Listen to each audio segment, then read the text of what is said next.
Today's episode features Steve MacDonald of MacDonald Ventures.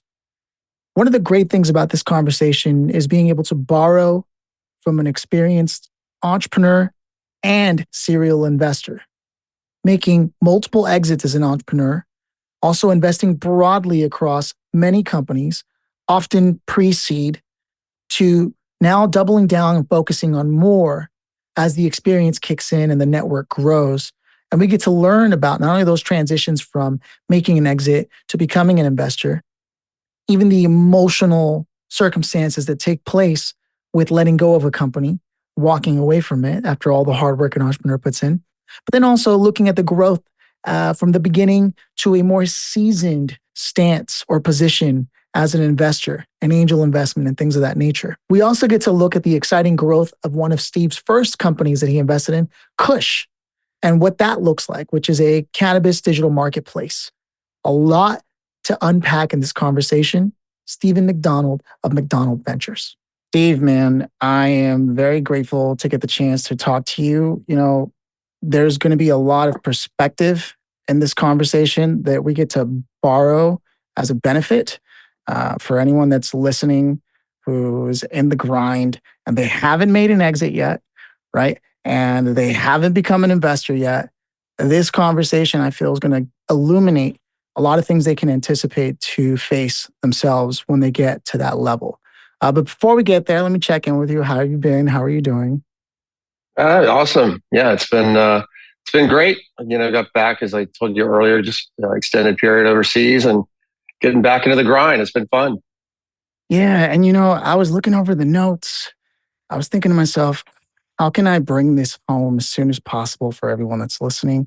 And the first thing that came to mind as I sat there and really think about it, right? Because I interview entrepreneurs all the time and I'm asking myself, how can I get better? How can I get deeper? And I said, what if I asked you, with all your experience, right? You like we mentioned earlier, you're a serial entrepreneur who's actually had multiple successful exits, right? You've invested, and not only across multiple companies, but we're even going to be talking about this later in terms of like focusing your investment strategy a little differently these days, right? You're part of a community, you're a family man. We looked over the notes, and you're traveling, and you stay physically active, and you've got all these things going on. So when I give you the phrase something like good enough or tired, whenever I give you any of those phrases, what comes to mind when you hear those things? More work. More work? Yeah. And I mean that sincerely. One of the things that I've always tried to do is I tie my business activities to my physical activity. And, I set goals for myself. So those days when I'm the most tired, I know I have to get to the gym. And that's the starting point for more work. It's like, okay, I did this. I'm good. That's a good reset every day. Ooh, I like that. You inverse the feeling, right? You're saying if I feel this tired, that means I have to go harder.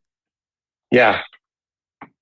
Only entrepreneur DNA can do that, man. The average person's like, well, I guess that means I should take a day off. But no, entrepreneurs are just wired differently. That's the well, you truest asked, example. you asked was the first thing. It kind of doesn't mean that I don't every once in a while take a break and sit back and binge on Netflix. So I will take those days. Fortunately, one of the benefits of being, having had success is that you really get to manage your own schedule and you're not on somebody else's clock. So you can really manage around that versus, having to be, it's someone else's beck and call. See, I love that you brought that up, and thank you for diving in there, because a lot of people are pursuing the path of entrepreneurship via startup capital and finding investors to, back their company or to back a company they joined or what have you. And as a person who's been able to sit on both sides of that, right, actually leading a company and getting it to a place where it can be purchased, right, multiple times, and then sitting on the other side and looking at companies and what makes a company worth investing in, right? We're talking about this concept of freedom and what it means. So I guess for me, at what point did you anticipate it was time to exit and shift over to the other side? Was it more a matter of this is what I'm going to do next because it was always my intention? Or, you know what? Let me see what the other side looks like. Yeah, it's funny. Along the way, one of my friends who was my VP of sales, who was with me from really the very beginning, used to ask me, "What's your number?" And I was like, at first, when the number was so far away from what I thought I could achieve, it's like 50 mil, or 75 mil. But then you get to the number that you start hitting those numbers, and that becomes more realistic. And then you get to a point where you're just like, you know what? I don't really know the answer to that question. When I stop having fun, that's really what it boiled down to. It's like when this is no longer fun for me, and the no longer having fun point was over that journey. At some point, um, I guess maybe along the way that the scales kind of tipped, so to speak. Like all my fun was inside the office, and then I started having fun outside the office, and then the scales kind of tipped towards like more fun outside the office. And when that happens, you know, um, the kind of company is, I don't want to say it's on autopilot because you're still looking for growth opportunities, but the company is growing, it's doing what it's supposed to do. And most importantly, is you've surrounded yourself by a bunch of really smart, capable executives who are now like have taken charge and are leading the company. And it gives you a lot more time to kind of sit back and reflect on what's next. And ultimately, at some point, maybe about 6 years before I sold, I brought in a CEO, and so I kind of moved into a chairman role. And over that period of time, it's kind of like you think about it, it's like almost a dream come true. Like, oh wow, you can sit in a chair and and have that role. But you kind of, for the entrepreneur who's been in this and running and building for so long, like it's fun for a while, but then you realize after a year or two or three, it's a little bit like purgatory. You kind of like you have like this situation where you don't really know what's next, but you know that you can't leave until it's done. But you also can't interfere with the people who are in the day to day. And so you just kind of you're sitting in this mode where you're like, is it more of me or less of me? And so over time, it just became less and less of me. And I was like, okay, there's got to, what's next? And then along that time, there was a lot of industry consolidation. I wasn't having as much fun as I used to do. We had, we were getting offers to buy the company, multiple times a year. And maybe just over time, it wore me down and the numbers started, sounding good enough. And assessing whether or not that number would give me the opportunity to maintain a lifestyle and then allow me to go on and move on to the next thing. And so that was really the culmination of a lot of different factors over time was really what drove home that decision. So let's dive a little deeper now. So actively right now, you're currently investing in a few companies as opposed to many, you mentioned before we got started here. And you're doubling down on Kush and what's going on there. So why don't you tell me a little bit about your activity there? Why cannabis? I mean, I know you're in tech health, and that was where you had started, and you made a few exits in that direction as you kept building that out. And then you go into CBD. Is it because it's wellness and sort of aligned, or what was that decision like? So the later days of my career at my last company, Matrix, I knew that I wanted to get into early stage investing. It was one of the things that I found just really exciting, and that was kind of very narrowly focused. So I wanted to take the chance and invest in a lot of different companies along the way as I was making my exit out. I wish I would have started that earlier, but it is what it is. And so one of the first companies, I've invested in over 100 early stage companies. And one of the first investments was this company called Kush. And it was a digital marketplace platform. It's kind of like an Etsy for growers and sellers. I think the founders had been in it for a number of years. And when I got back from Italy, I kind of really wanted to light a fire. That company has really an enormous, the founders did a good job building a good platform, but in my opinion, they didn't do a great job monetizing it. I swore I would never get back into startup when I sold my companies, but I looked at this as a really creative opportunity, and I really missed the energy that comes with like building something. And so the closer I got, I was kind of like, a firefly on a fire. The closer I got to it, the closer I wanted to get to it. And so I just finally just said, all right, screw it. I got to do this. Everyone, especially on social media right now, who's in entrepreneurship and venture capital is talking about interest rates. Now, to most people who are bootstrapping, I don't even know if whether or not they pay that much attention to that because they're busy trying to get whatever money they get from sales to keep the operation flowing, right? Maybe bank lending if they're looking for cash flow loans, but for the most part, interest rates seems to play a huge role in whether or not many companies can bring their ideas to full fruition in a market like today. And I mean, really, since the pandemic and maybe a little bit before that, there was an explosion of capital. You're watching all these unicorns get shut down left and right, and you're thinking like, what's going on? What does the future hold? Now, you as someone who has not only made multiple exits, right, during likely a great time for venture capital, but then you're also sitting on this other side investing in companies. What are your current views on the way interest rates are impacting investment, and especially because you're taking your own money, right? This is your fund that you started with MacDonald Ventures, right? Which is, it's not like you joined some huge fund. So you taking that stand is brave and I think a powerful and bold choice moving forward. Then again, you're an entrepreneur, and based on the conversation we've had, even just early to now, I can already tell that's just the way you roll. So again, what are your views on that, and how can entrepreneurs sort of borrow from that perspective that you have of both being an entrepreneur and an investor to understand the current market as far as like your insights on it? Well, I'll tell you, at least for Kush, our number one priority is cash flow break even. So that's the baseline. That's what we're striving for. Because once you get to cash flow break even, your world changes because you're no longer reliant on anybody else. And that's the beautiful place to be. There's a couple of companies in my portfolio who are growing, tremendously. And the difference between now and 2 years ago is that um, the amount of money that was being thrown at early stage companies without revenue and uh, without real growth trajectory, and most importantly, that they couldn't articulate a clear path to profitability, but they were still raising hordes of money.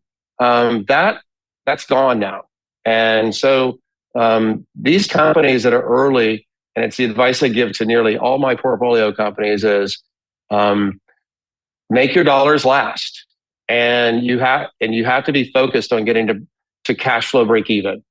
Again, once you get to cash flow break even, it opens up your world to different opportunities because at that once you get that, that's like your baseline and it's a launching pad for all future investments. So you can choose that every new dollar of profitability goes 100% into reinvested for the company, or maybe you know if you're at early stage, like, okay, well, maybe I can finally take a raise after the last 4 years of not taking a raise or a salary. Or maybe you've got employees that need a raise, but you get to be judicious about how you allocate that capital, because at that point now, like, you have to, the game changes. You have to start thinking about retention, customer retention. You have to start thinking about marketing, um, employees. And at some point in your life cycle, you also have to think about yourself. Like, at what point? I mean, I went for 3 years without taking a salary when I started. So at some point, you do have to take care of yourself. And so, but you also have to, entrepreneurs are a different breed. Most people wouldn't go 3 years without salary, right? So um, that's the difference. And this interest environment just forces people to make harder decisions than they had to make in the past. And in the long run, these are the companies that have the most opportunity on the other side of all this.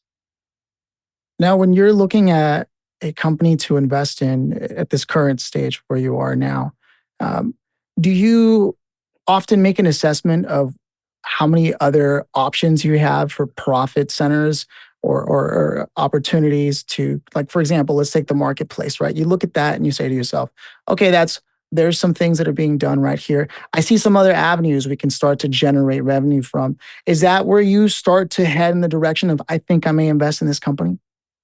I think the world of like venture capital and angel investing, sometimes when people pitch us, it's a little bit lost in that, just because we say no doesn't mean it's not a good idea. And it doesn't mean you shouldn't do it. It just means that in the, um, in the universe of opportunities that we're looking at or we have access to, it may not just be the one that we perceive as having the highest likelihood of the biggest outcome. So, I urge people not to get too discouraged when they try to raise money and they get no's. It doesn't mean it's not a good idea. It just means it may not be the right investor. Right? That maybe they don't have a grasp on the industry as a whole and the other opportunities for revenue channels and what have you. That makes a lot of sense. Exactly. So, I've heard a lot of things and have actually interviewed quite enough people from Tampa Bay to know that there has been an explosion of entrepreneurship in Florida, right? And here I see that you're with Florida Funders. And also, I took a look online. I see that you're very active in the community. How did you come to make that decision? And was this talent related to your industry or just talent that you knew could handle any industry? No, it was a talent related to my industry, relationships. And plus, 20 years ago, I knew that Tom Brady was going to win the Super Bowl for us. So. Oh, if that isn't a fact, if you yeah, exactly. Right on. It's good enough for Tom Brady, right? It should be good enough for other people. Right. And so then how did you get involved with Florida Funders? Well, one of the things I encourage all early stage entrepreneurs do is to find peer groups. And early in my career, one of my peer groups, I had another group of CEOs that were starting companies and growing companies. We were together for nearly a decade, and over time, as we separated and went our own ways, few people got back together and they started a venture capital fund. And the idea was all the money was leaving Florida and going to other areas when, collectively, we love the area. We think that there's a lot of talent here, and we wanted to encourage a place for entrepreneurs to keep our best and brightest in the Sunshine State and become a place known not just for growing oranges, but for growing technology companies. And so that's what my friends, that was the original idea, the premise behind that. And a couple of years after I sold, a year or two after I sold, they were still early, and they asked me to get involved, and so I said yes. What does it look like to grow a community like that from your perspective so far, having been involved in all those facets? You yourself also being an entrepreneur, not just an investor, looking at all the young hopes and dreams and having to advise, I imagine, on numbers of occasions, and knowing that this is building an ecosystem there. How does that feel? What does that look like for you so far? I think we've been very fortunate. I think, one of the things is that communities need they need to tap into the successes of the people who've been there and done it before. This community did a really good job of assembling a group of entrepreneurs that had success. And it's really this group, it's a city, it's a village within a city that is excited to mentor, to propagate, to fertilize, and excite the next generation of potential entrepreneurs. When we first started, there was, this was back in '99. There was very, very little. There was no venture capital here. The term angel investing hadn't even been invented. If it was only scarcely used. And over time, this group of people, first it started with just happy hours where, we'd all just get together and, have drinks and share stories, war stories. Over time, there were a couple ambitious people who said, we can turn this into something bigger. And it became a formalized happy hour. And then that formalized happy hour, then all of a sudden recruiters kind of came in to sponsor the happy hour. And then, from that, then, somebody says, I have an idea for an incubator, and it's been 20 years in the making, longer than that. And so it doesn't happen overnight, but with the persistence of a bunch of real evangelical Tampa entrepreneur ecosystem, we're at a place where we're now on a national radar. That's a fact. I know I've interviewed enough companies to know that's a real thing, and also grateful to it, because I don't feel like capital should be centralized in one place, or in one place in an entire country, or in one place in an entire world, or even in one place in an entire city. Right. And I think part of the work that entrepreneurs do is to create abundance everywhere they go, and investors in kind as well. So let's go a little further into sort of the way you're viewing investing these days. We talked about it earlier, hinted at it a few times, but you mentioned to me that in the past you'd been known for investing, in like multiple companies, a small amount here and there, getting involved. And you've since changed your strategy. Now, is this explicitly because of experience, or because you wanted to see the growth of these companies in particular that caught your eye and double down on those? It's a combination of both. When I first started angel investing was a new skill that I needed to learn and acquire. And so, it was more of a, spray and play kind of attitude.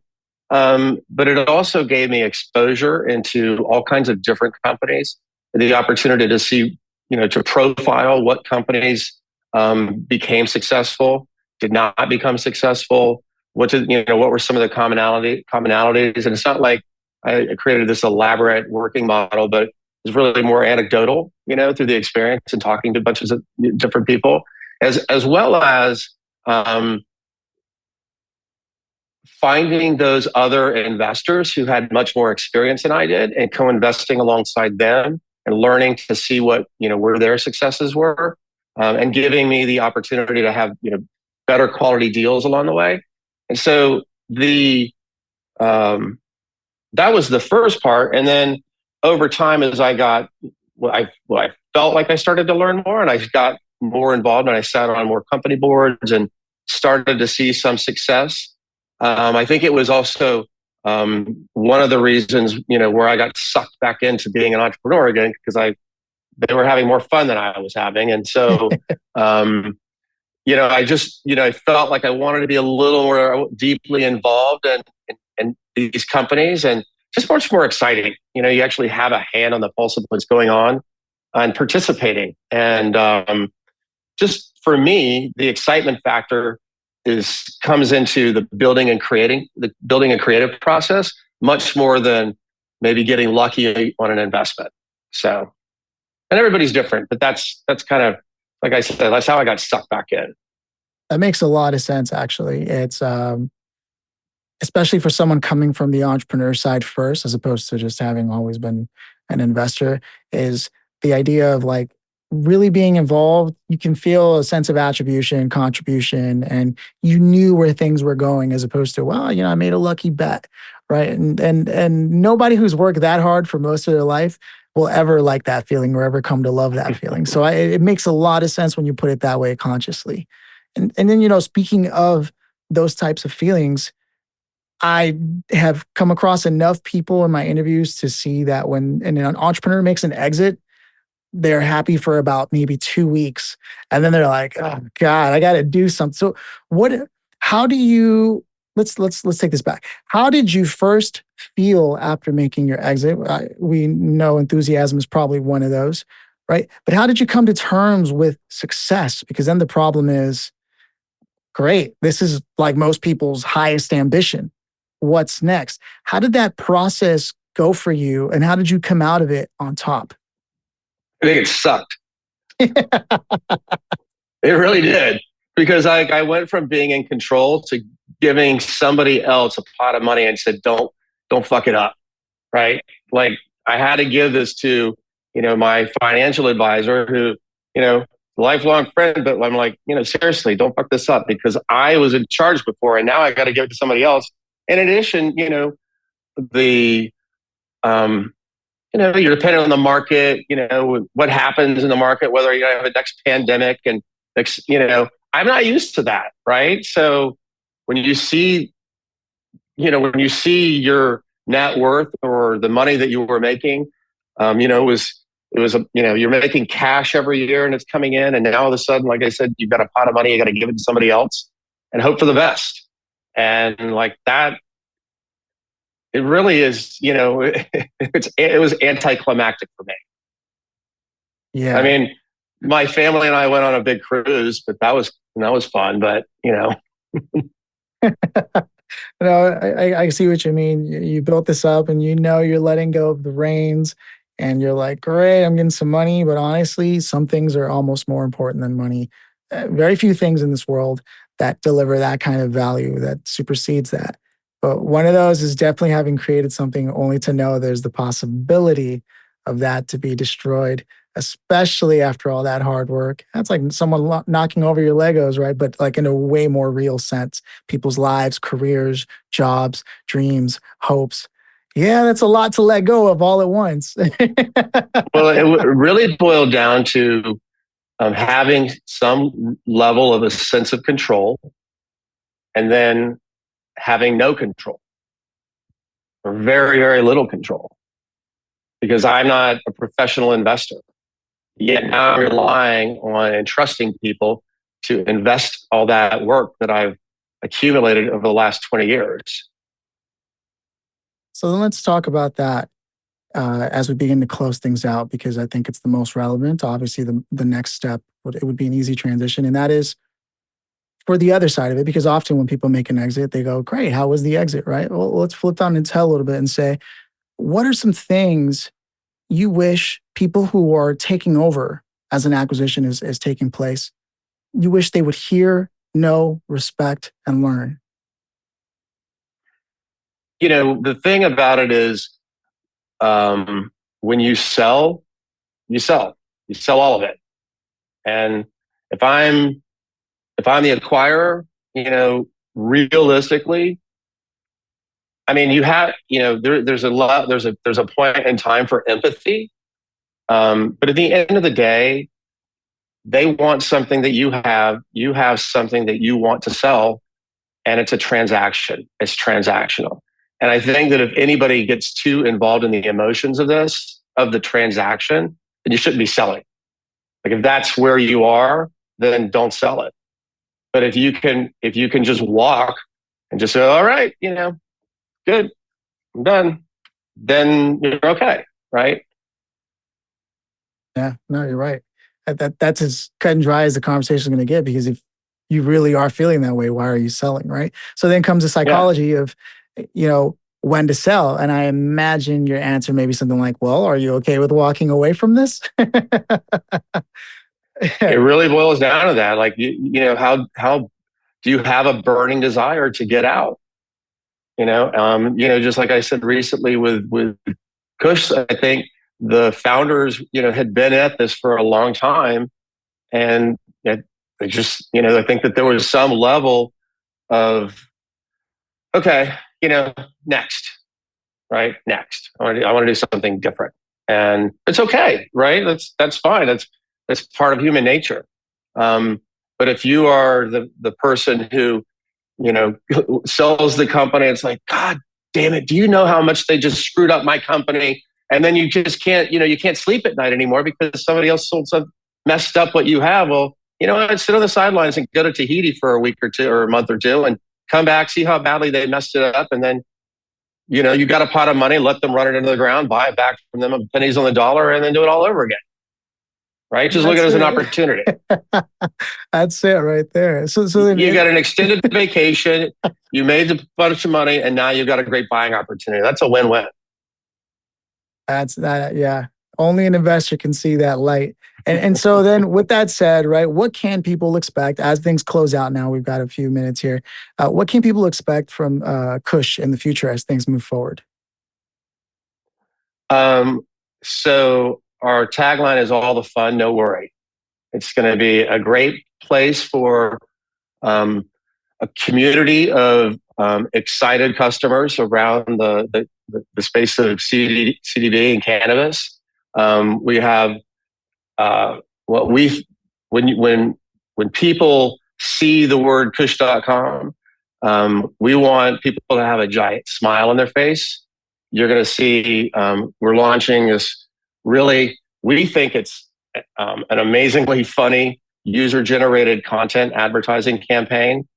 And every time that you interact with the brand, we want that experience to put a smile on your face, just like, historically, like cannabis might make you feel when you're sitting in your bedroom watching an old Cheech and Chong movie or something. We want you to have that emotional reaction just when you see the word Kush.com. So that's hopefully what people can expect to see. You know what? Lots of memes are coming to mind. Absolutely. I love where you're going with your messaging, your positioning, your branding. And it sounds like you're going to be ramping up your communications a lot more, which is awesome because that industry as a whole, I mean, and this could be a whole episode in itself, with how careful you have to be about compliance and advertising and how you market. And it's great to see someone seeing that as a fun opportunity as opposed to a hassle in the industry. As far as I can tell, coming from you. Yeah, I mean, that's definitely our attitude. But the no worry part means that, if it comes through Kush, it's been third party tested. It's legal. You can rest assured that we have done our work to make sure that if it's in our catalog, then it's consistent. It doesn't have any heavy metals. There's no pesticides in the product, all that other stuff. So it's both. We want to make sure that the products are legit. It's not something that you buy on the street corner. But like you said, on the other side, from a purely branding and marketing side of things, we want the brand to represent a feeling as well. So, no, man, it sounds aligned. And so, with that said, where can the listener go or expect to be able to connect with you, your companies, your portfolio, Kush, anything they want to dive into? Steve at MacDonald Ventures is my investing arm. And if you want to talk to me at Kush, it's Steve at Kush.com. Right on. Steve, thank you for dropping by, sharing some knowledge, answering all my crazy questions. And I hope this isn't the last time you and I chat. Yeah, no, thanks. Thanks. It was fun. Thanks.